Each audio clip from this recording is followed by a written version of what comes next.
The worst thing I ever said to Claire Whittaker came out over lukewarm coffee in front of half the marketing department, 15 minutes before the biggest client pitch of our careers. I didn't mean for it to sound cruel. That's what people always say right before admitting they were cruel. Claire had just gone through my slide deck for the third time that morning. She was standing behind my chair, navy pencil skirt, white blouse, the faint trace of citrus and expensive shampoo trailing off her like a verdict, pressing one perfect red fingernail against my laptop screen with the particular patience of someone who had already decided they were right and was simply waiting for you to catch up. Your conversion projections are still too optimistic, she said. They're ambitious. They're fiction. I turned in my chair and looked up at her, which was always a tactical mistake with Claire. Looking directly at her when she was making a point felt like staring into a lighthouse beam, temporarily blinding. And somehow your own fault. Do you ever get tired of being impossible? Her mouth curved at one corner. Her eyes didn't move an inch. Do you ever get tired of needing a handler? A few people nearby swallowed their laughter poorly. Someone's keyboard went suspiciously quiet. I should have left it there. That was our rhythm, blade, shield, blade again.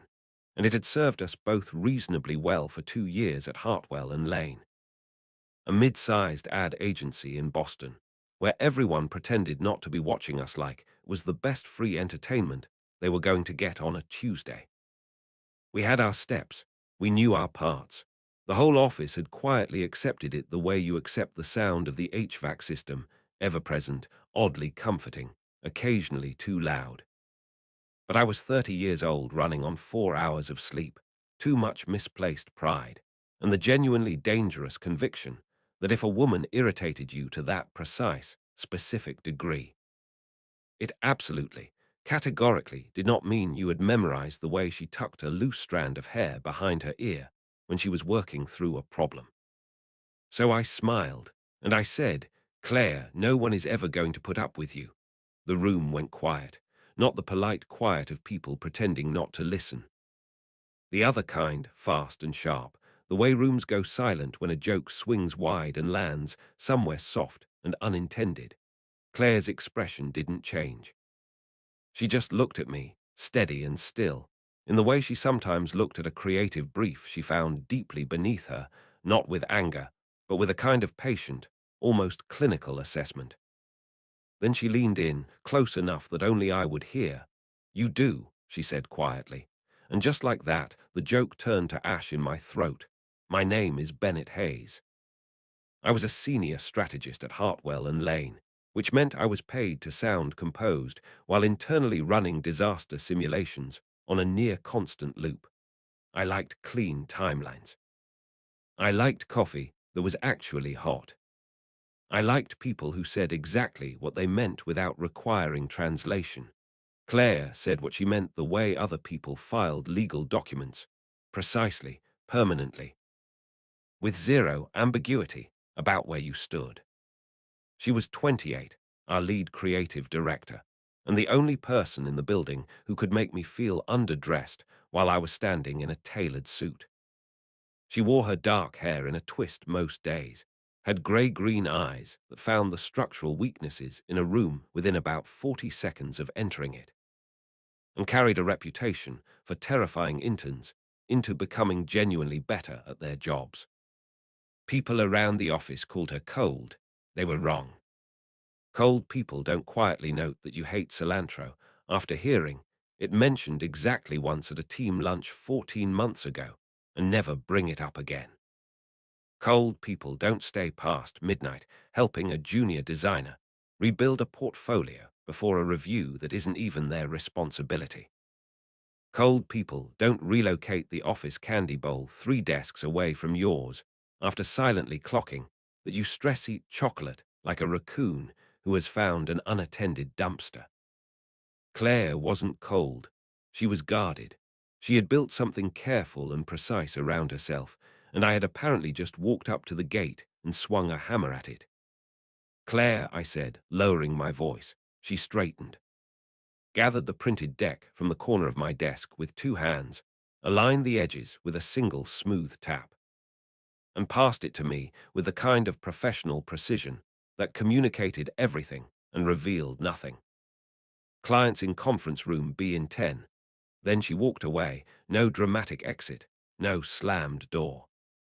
Just the measured click of her heels across polished concrete, while the rest of the office rediscovered a sudden, urgent interest in their laptop screens.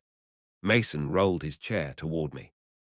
He was holding a mug that read "Great ideas start with panic," which had always struck me as either deeply ironic or deeply accurate, depending on the week. He studied me over the rim with the expression of a man watching someone step on a rake in slow motion. "Congratulations," he said, just above a whisper. "You finally found the line." I didn't answer. There wasn't anything useful to say. I stood too fast, clipped my knee on the desk corner, and spent a second with my eyes shut, breathing through it.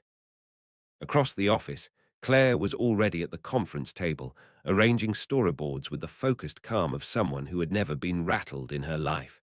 Spine straight, face neutral, moving from board to board with quiet, deliberate efficiency. That bothered me more than if she'd come back swinging, because Claire always came back swinging. That was the arrangement. That was how it worked. This smooth, impenetrable calm was something else entirely, and I didn't have a move for it. The pitch should have been a disaster. Instead, it was electric. The client was Haverford Hotels, a regional chain with good bones and an identity crisis, trying to position itself for younger travelers, without making its longtime loyal guests feel like strangers in a lobby they'd been visiting for 20 years. They wanted sophistication without stiffness. They wanted comfort without looking tired. They wanted, in other words, a miracle delivered on a regional media budget, and they wanted it presented in under an hour. Claire and I gave them one. I opened with the market positioning, segmentation data, behavioral research, the competitive gap we were proposing to occupy. Claire came in on the emotional angle and turned the numbers into people. When I talked about occupancy patterns and booking windows, she translated them into the actual human being standing at the front desk, tired from a delayed flight, hoping the room would feel like something chosen rather than something settled for. We didn't consult each other. We didn't need to. The handoffs were seamless, the way they always were when we forgot to be annoyed at each other and just worked. That was the infuriating thing about Claire Whittaker. Arguing with her made me want to hurl something across the room. Working with her felt like a conversation you didn't want to end. About halfway through, the client's CEO, a silver-haired woman named Patricia Lowell, who had the unhurried, slightly amused confidence of someone who had sat through hundreds of pitches and knew exactly what she was looking at, interrupted me with a concern about brand dilution before I could fully formulate my response. Claire stepped up beside me and said, "That's exactly why Bennett's segmentation framework matters." My name in her mouth, spoken that way like she'd chosen it, like it was just a fact she was citing, made me momentarily lose the thread of what I was about to say. Only for half a second, but she noticed, because she always noticed everything. Her eyes came to mine, and there it was, the smallest possible lift at the corner of her mouth. Not forgiveness, not yet, maybe not close, but something, a signal, a door left an inch ajar. I found my footing. What Claire is pointing to is that we're not asking your existing guests to accept a new version of the brand. We're giving new guests a reason to discover what your loyal customers have understood for years. Patricia leaned back in her chair and looked at us both. "Do the two of you always work together?" Half the room quietly held its breath. Claire said, "Unfortunately." I said, "Consistently." The client laughed. Claire looked down at the conference table, but not before I caught it. A real smile, small and brief, and entirely unwilling, like a thread of light finding its way under a closed door. It should have made me feel better. It didn't, quite. The clients shook our hands afterward and promised a decision by Friday. The room released into the relieved, slightly giddy chatter that follows a pitch you weren't entirely sure was going to hold together. Mason clapped me on the shoulder hard enough to mean it. Someone mentioned drinks. Someone else was already texting. Claire disappeared. I found her 20 minutes later in the stairwell between the fifth and sixth floors, sitting on the landing with her heels set neatly beside her and her forehead resting lightly against the metal railing, eyes closed. She didn't hear me on the steps until I was nearly there, and when she looked up, she didn't scramble. She just looked at me with the particular calm of someone who was too tired to perform composure and was down to the real thing. I stopped 2 steps above her. For once, I didn't reach for something clever. "You okay?" She let out a short, humorless sound. "That's new." "What is?" "You checking for damage after causing it." I deserved that. I came down the remaining steps and sat on the opposite side of the landing, leaving a reasonable amount of space between us. The stairwell had that particular smell, old dust, cold metal, the faint dampness of someone's wet umbrella carried in from outside. "I'm sorry," I said. Claire lifted her head. Her makeup was perfectly intact. Her eyes were not. "For what specifically?" "For saying no one would put up with you." She held my gaze for a long, measured moment. "And," I swallowed. "For saying it where other people could hear." Her eyes sharpened. "No," I said before she could respond. "That's not enough. That's not actually the point." I looked at my hands. "For saying it at all." Something in her shoulders shifted. The tension didn't vanish, but it loosened slightly, the way a knot loosens when you stop pulling against it. "I know I'm difficult," she said. "You're exacting. That's a kinder word for it. It's also the accurate one." She looked away, jaw set. My father's word was difficult. My last serious relationship, the word was exhausting. My previous creative partner put in for a transfer after 3 months and cited irreconcilable working styles in the formal request. Something moved through my chest at that, warm and unpleasant in equal measure, at the thought of someone looking at Claire and landing on exhausting as their conclusion. Like they'd held something rare up to the light and called it a flaw, I kept my voice even. "Your previous creative partner used Comic Sans in a luxury travel mock-up." Her mouth moved despite itself. "He said it was approachable. He was a menace to the industry." That earned half a laugh, reluctant, almost surprised. It hit me somewhere I wasn't expecting. I noticed, sitting there on a dusty stairwell, landing in a building that still smelled faintly of the morning's rain, that something had quietly shifted in the geometry of the moment. She was just a woman with her shoes off and her guard finally down, trying not to smile because of something I'd said.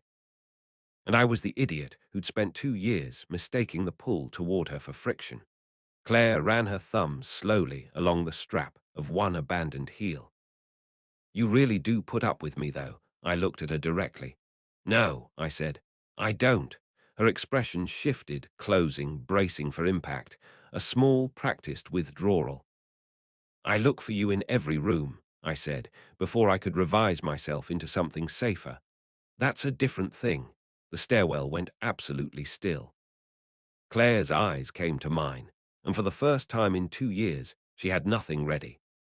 No swift return, no deflection worn smooth from practice, no precisely calibrated expression.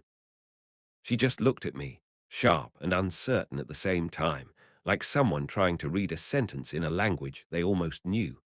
Then the door above us swung open, and Mason's voice came echoing down the shaft. "Bennett." "Claire, you two need to come see this." Claire stood quickly, the armor going back on in real time, fluid and practiced. She reached for her heels. "What happened?" I asked, getting up. Mason appeared on the landing above us, holding his phone at an odd angle, wearing an expression I couldn't immediately classify. "The client just emailed."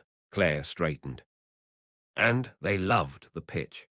He looked between us with the careful neutrality of someone who has walked into something he suspects is none of his business. "But they want both of you in New York tomorrow morning. Final round." I looked at Claire. Claire looked at me. Mason cleared his throat. They also specifically requested that you two present as partners for the full campaign. Partners, Claire said. She said it the way you repeat a word you want to make sure you heard correctly. Mason had the look of a man who had accidentally touched two live wires and was now standing very still. Their word. Entirely their word. I'm just the messenger. I should have said something professionally appropriate. Something about logistics or preparation or what this meant for the agency's positioning. Instead, I looked down at Claire's feet, which were bare on the concrete landing, and noticed that she had red polish on her toes and very delicate ankles. And I registered this as information I probably should not be cataloguing so carefully. Claire noticed me noticing. Because of course she did. She had the spatial awareness of a woman who had spent her entire career in rooms where someone was always trying to find a weak spot. She stepped back into her heels with the composed dignity of someone coronating themselves. I hope you're already packed. Hayes, I was born packed. You have a label maker for your sock drawer. Don't you? Organization is not a character flaw. It is when it's developed a personality of its own. Mason had already begun backing toward the stairwell door. Wonderful. The sparring is back, which means we're fine. I'm going to leave before HR manifests out of thin air. We're not sparring, Claire and I said, in near-perfect unison. Mason's grin was completely unbearable. Sure. He pushed through the door. It fell shut behind him with a soft, definitive click. We stood alone on the landing again. But something was different now.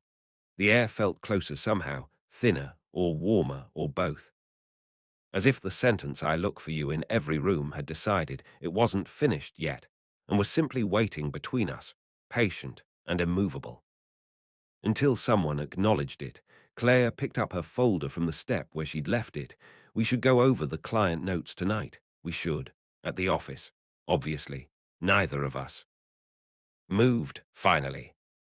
Without looking up from the folder. Did you mean it? I could have misunderstood the question on purpose. I had the skill set for it. I had done it before with easier stakes than these, but Claire had spent 2 years being precise with me. And she deserved the same in return, not the version of honesty that protects the person offering it. Yes, I said. Her fingers tightened around the folder's edge.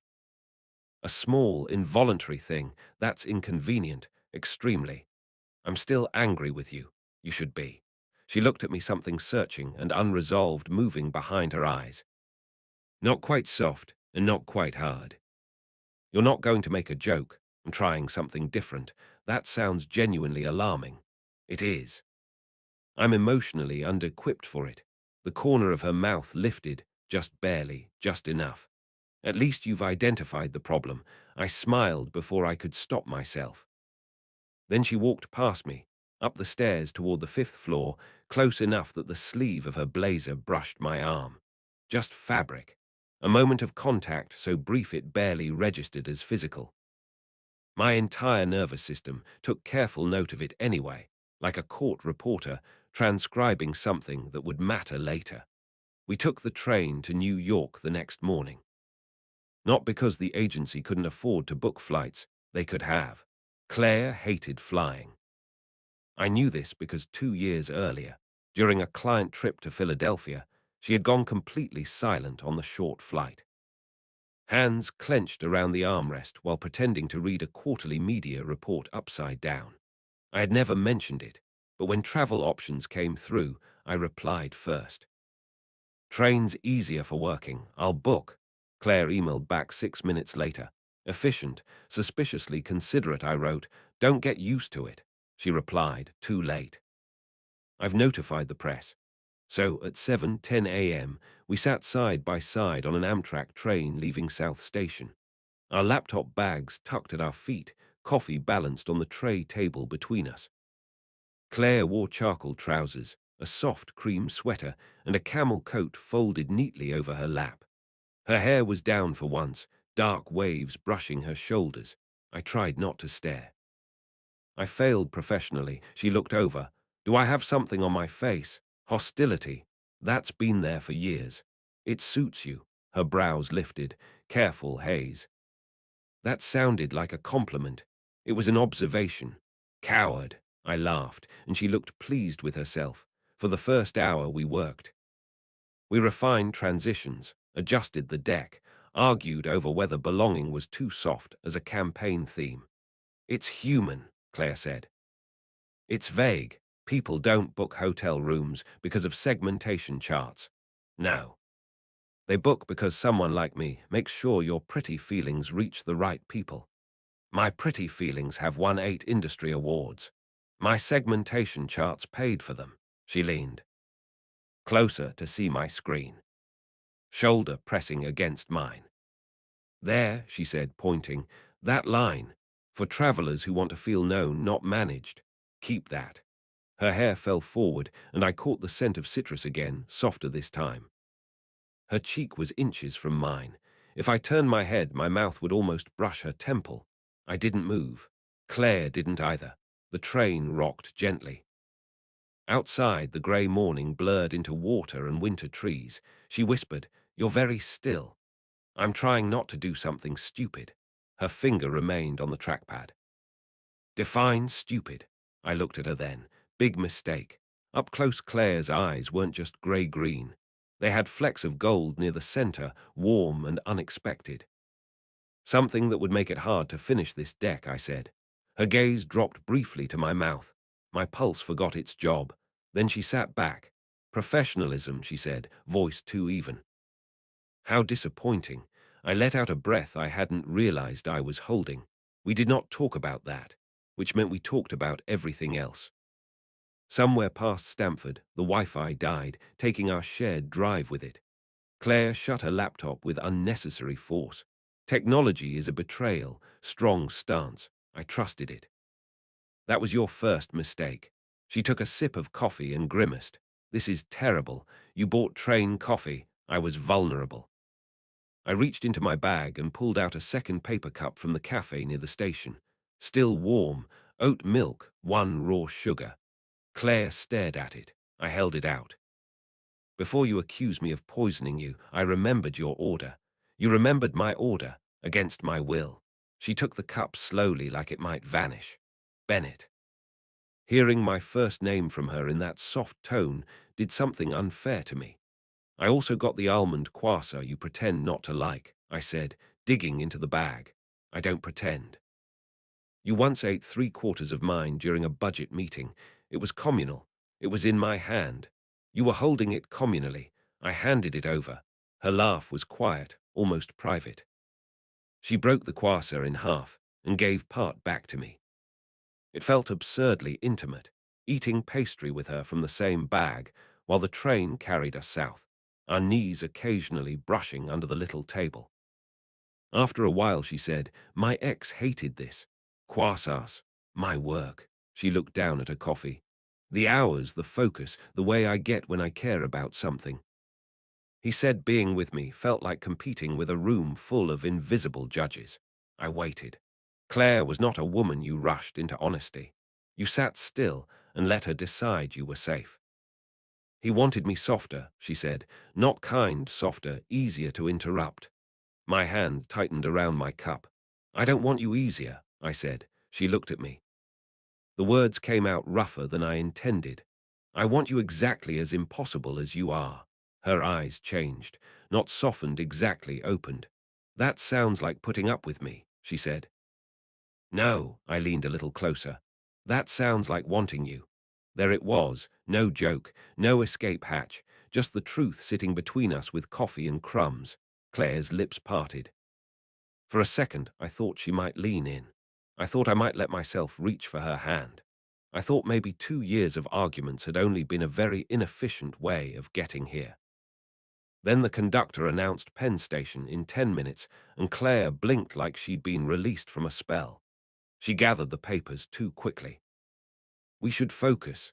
Claire, we have a pitch. I know, a major one. I know." Her hands stilled. Without looking at me, she said, "After." My heart kicked once hard. "After," I repeated.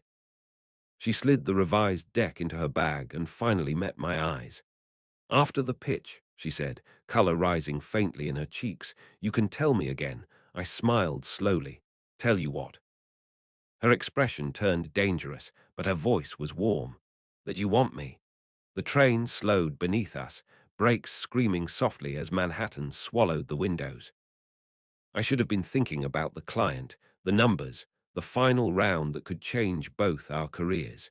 Instead, I was thinking about after. New York greeted us with sleet, honking taxis, and a hotel lobby that looked like it had been designed by someone who hated poor posture. Everything was marble, brass, and quiet judgment. Claire stepped through the revolving door beside me, shook rain from her coat, and immediately became the most interesting thing in the room.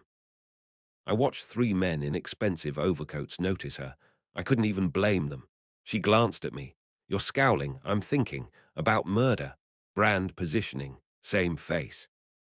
Before I could respond, the concierge smiled apologetically from behind the front desk.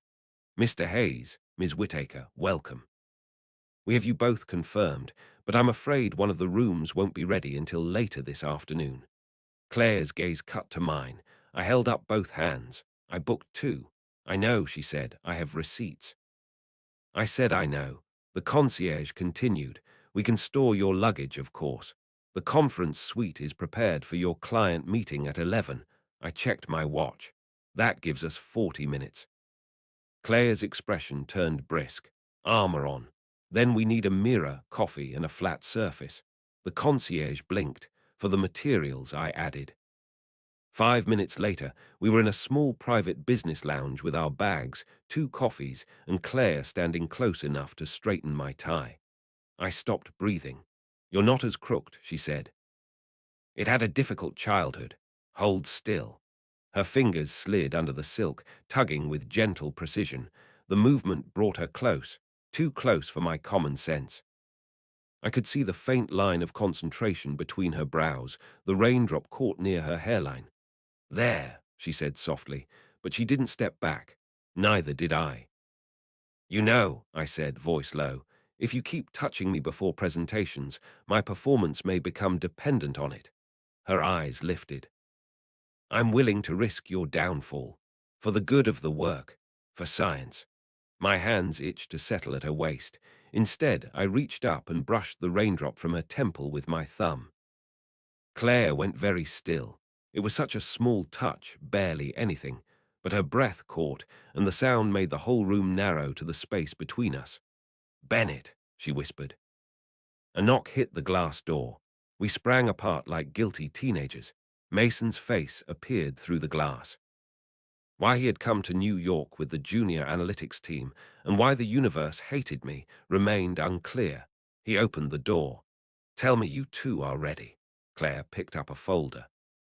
We are ready, I stared at him. Mason looked between us, then at my tie, then at Claire's flushed cheeks. Oh, he said, you were ready. Mason, I warned. He grinned. I'll be outside, where people aren't generating billable tension. The final pitch was held in a top-floor suite overlooking a grey sweep of Manhattan. Patricia Lowell sat at the head of the table with four executives beside her, all wearing the careful expressions of people about to spend a lot of money. Claire began. Not because we had planned it that way, but because she should have. She didn't sell them an ad campaign, she gave them a feeling. Arriving late, tired, rain on your coat, and having someone at the desk say your name like they were glad you made it. Then I showed them how to scale that feeling across markets. We moved together without needing cues. Claire handed me openings, I caught them. I built the bridge, she lit the lamps. Halfway through, Patricia interrupted. The chemistry in this concept is strong. Personal, how did you two arrive at it? Claire looked at me. The professional answer was research. The safe answer was collaboration. Claire said, we argue until the honest thing is all that's left. A smile pulled at Patricia's mouth. Sounds exhausting. It can be, Claire said. Then, under the table, her knee touched mine. Not accidental, my pulse slammed. I glanced at her and she didn't look away. But worth it, she finished. I nearly forgot how to speak. Luckily, my body had been trained by years of capitalism. I finished the financial rationale on instinct. By 1:00 it was over. By 1:30, Haverford Hotels had chosen us. The room erupted in professional joy. Handshakes, restrained cheers, executives promising contracts, Mason mouthing something obscene and celebratory from the back.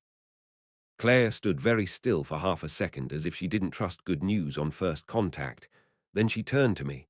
Her smile hit me square in the chest, not sharp, not smug, open. "We won," she said. I wanted to kiss her right there in front of the client, Mason, God, and legal. Instead, I said, obviously. Her smile narrowed.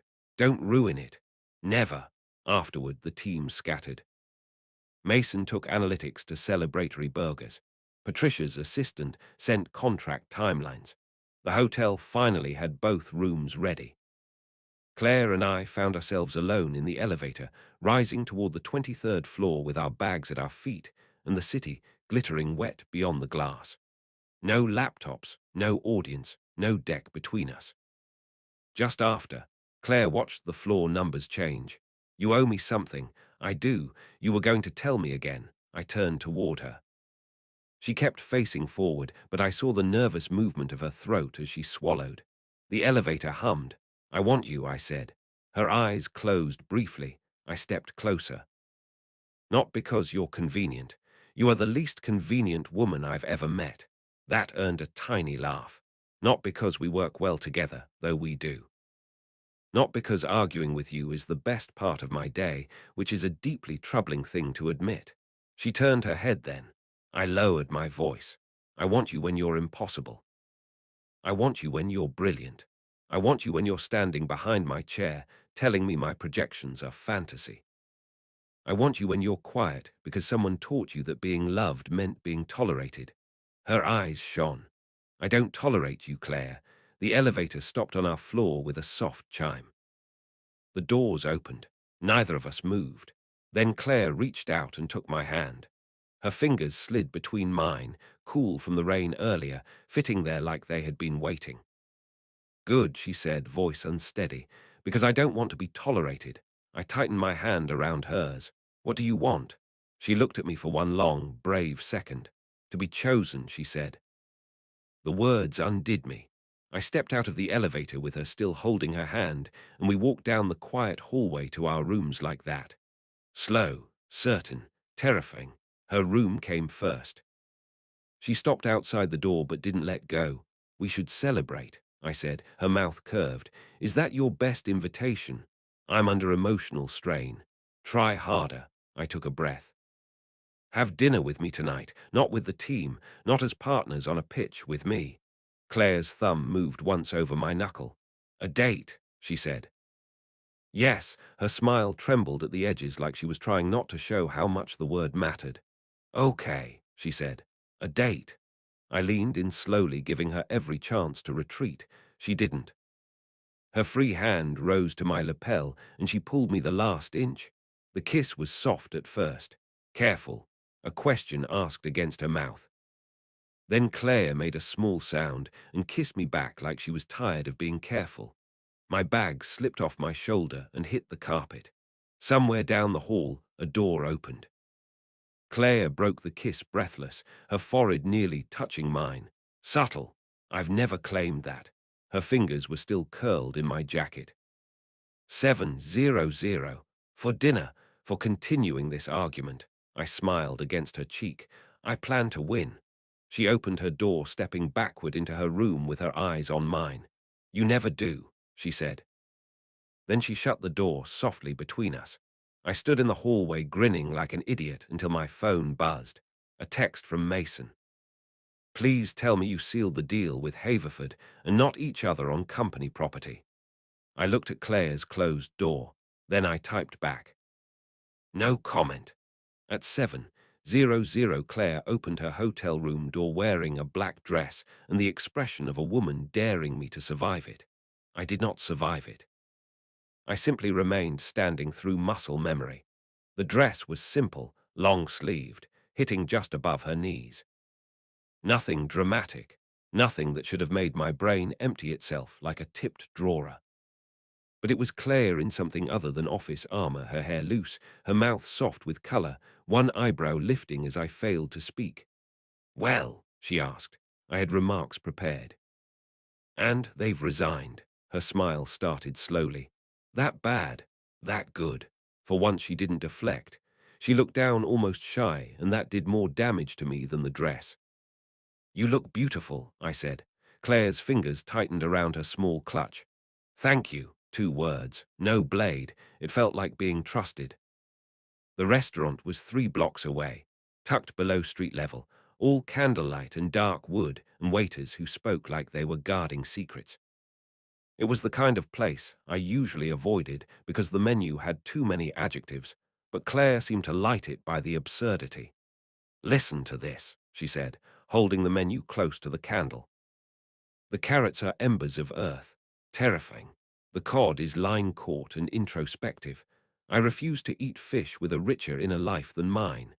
Claire laughed, real and unguarded. And I forgot to look at the menu. She caught me staring. "What? I like that sound." Her expression flickered. "My laugh? Yes, you've heard me laugh. Not like that." The candle between us painted gold along her cheekbone. Around us glasses chimed, conversations blurred, the city pressed rain against the windows. Claire looked away first, but she was smiling. Dinner was supposed to be a victory lap. Instead, it turned into a first date in the truest, strangest sense. 2 people who knew each other's coffee orders, work habits, and preferred methods of professional warfare, realizing they had missed almost everything else. I learned she grew up in Providence with a father who believed praise made people lazy, and a mother who loved old musicals but sang off-key. She learned I had 2 older sisters, both teachers, both terrifying, and that my childhood nickname was Benny until I threatened legal action at age 12. "Benny," Claire said, savoring it. "No, Benny, I will leave." "You won't." She was right. I wouldn't have left that table if the kitchen caught fire. Over dessert, something chocolate, architectural, and wildly unnecessary, her foot brushed mine under the table. I looked up. Claire took a calm sip of wine, eyes bright over the rim. "Accident?" I asked. "Market test. And the findings? Promising." I leaned back, smiling. "You're flirting with me." "I flirt with everyone." "No, you eviscerate everyone." "This is different." Her gaze warmed. "Maybe you're different." There were moments in life when a man should say something charming.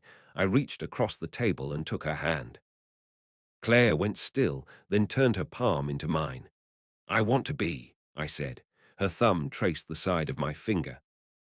"That's a dangerous thing to promise." "I know. People say they want sharp edges until they cut themselves. I'm not asking you to be dull." Her eyes held mine for a long time.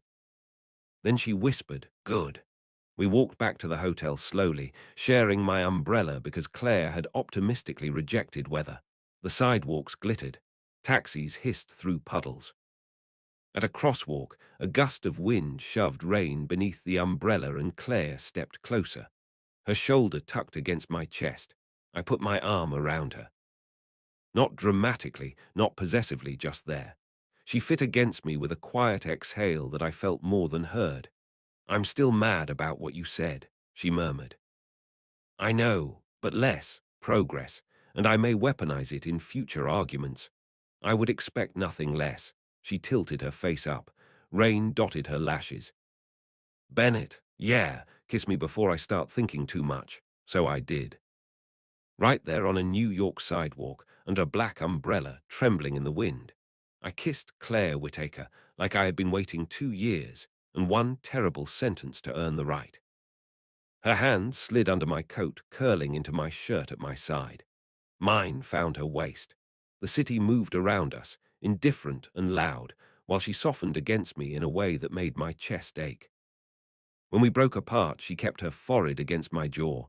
"I'm scared," she said. The confession was so quiet I almost missed it. I held her closer. "Of me. Of wanting this." Her breath shook. "Of believing you.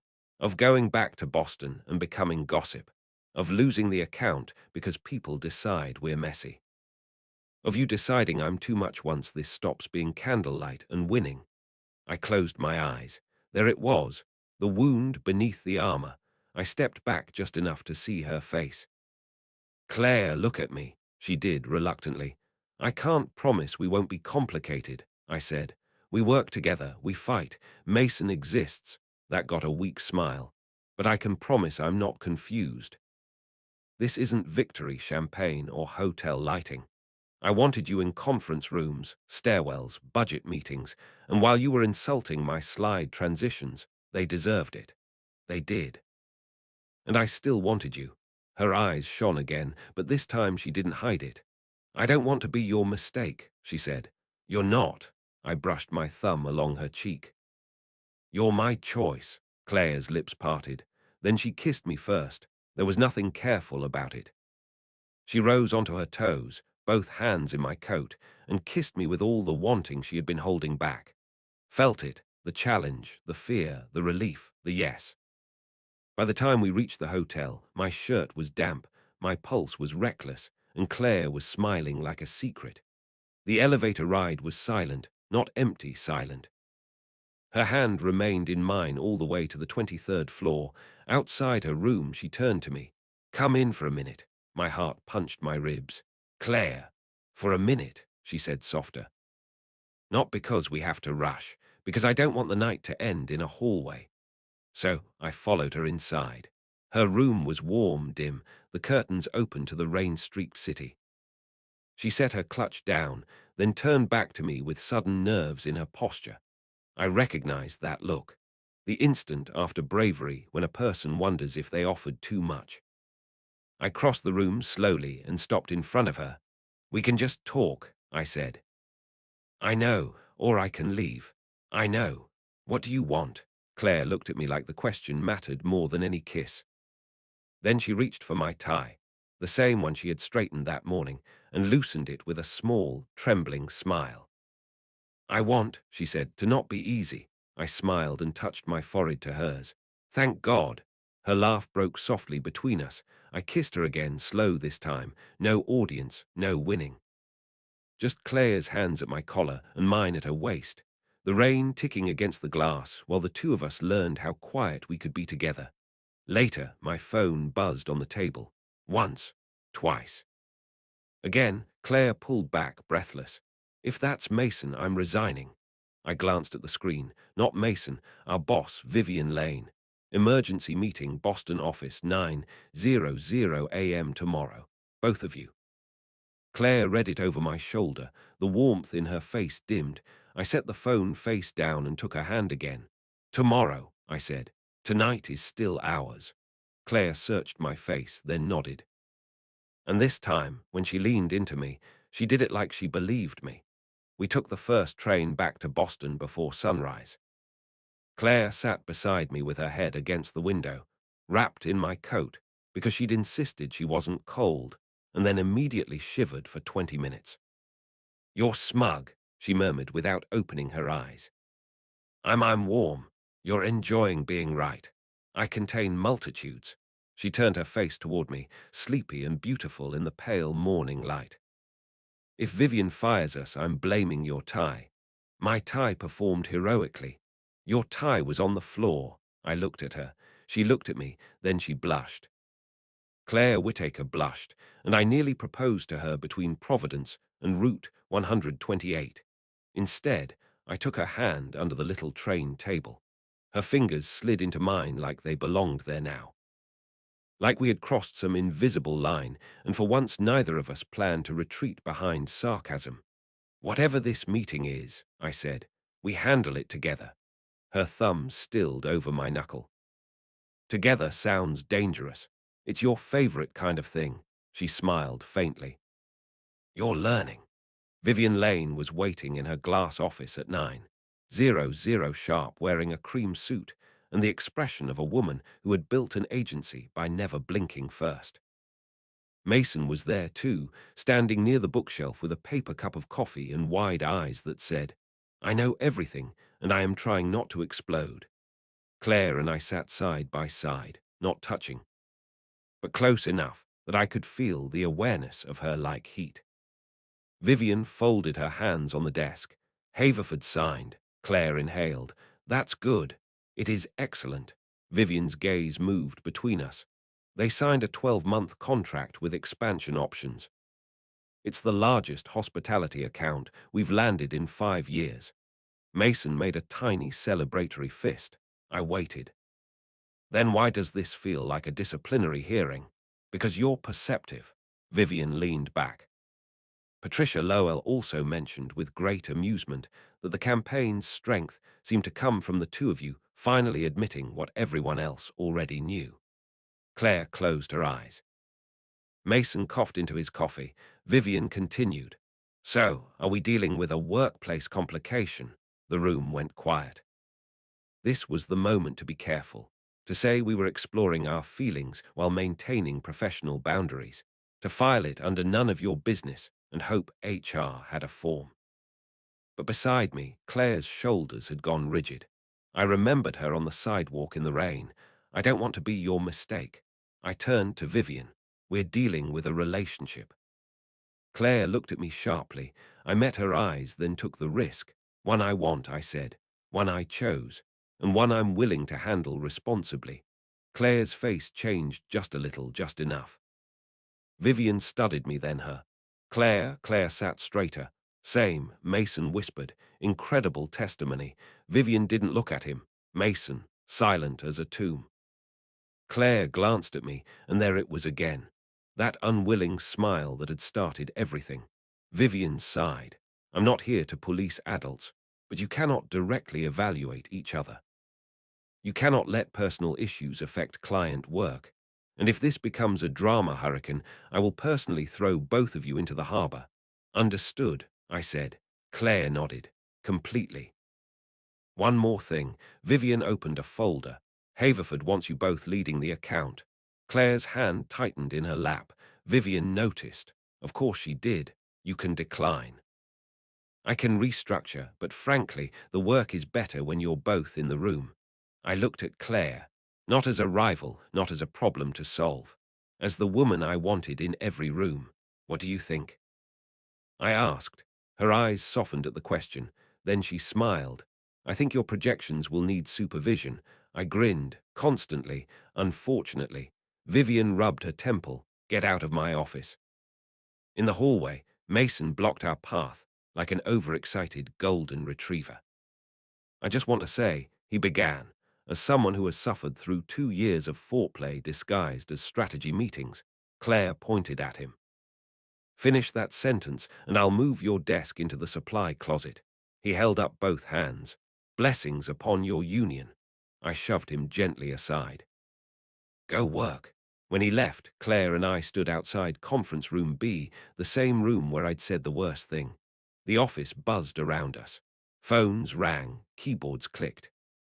Someone laughed near the kitchen, life continuing indifferent and ordinary. Claire looked through the glass wall at the long table. You hurt me here, I know. I hated that you were the person who said it. Her voice was quiet but steady. Because when you said no one would put up with me, all I could think was not you too. My chest tightened. I stepped closer, not touching her yet. I'm sorry. I know you are. I'll keep being sorry. That sounds exhausting. I have stamina. Her mouth curved.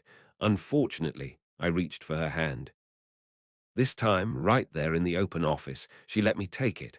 No hiding, no hallway almost, no pretending we were just two people who happened to argue beautifully. I don't put up with you, I said. I love you. The words surprised us both. Claire went still. I hadn't planned to say it, not that soon. Not under fluorescent lighting beside a conference room that smelled faintly of dry erase markers. But once it was out, it felt less like a leap than a landing. Claire's eyes filled slowly. You don't have to say it back, I said quickly. She laughed, a small broken sound. Bennett. I mean it. I know we just Bennett. I shut up. She stepped into me, her free hand curling around my tie in front of God, Mason, and the entire open floor. I love you too, she said. Then she kissed me. The office went silent for exactly 2 seconds. Then Mason yelled, finally. Claire broke the kiss just enough to say, "Supply closet." "Worth it," he called. She hid her smile against my shoulder, and I held her there, laughing into her hair. 6 months later, Haverford's campaign launched in 12 cities. Claire and I still argued over headlines, budgets, dinner reservations, and whether my sock drawer was deeply alarming.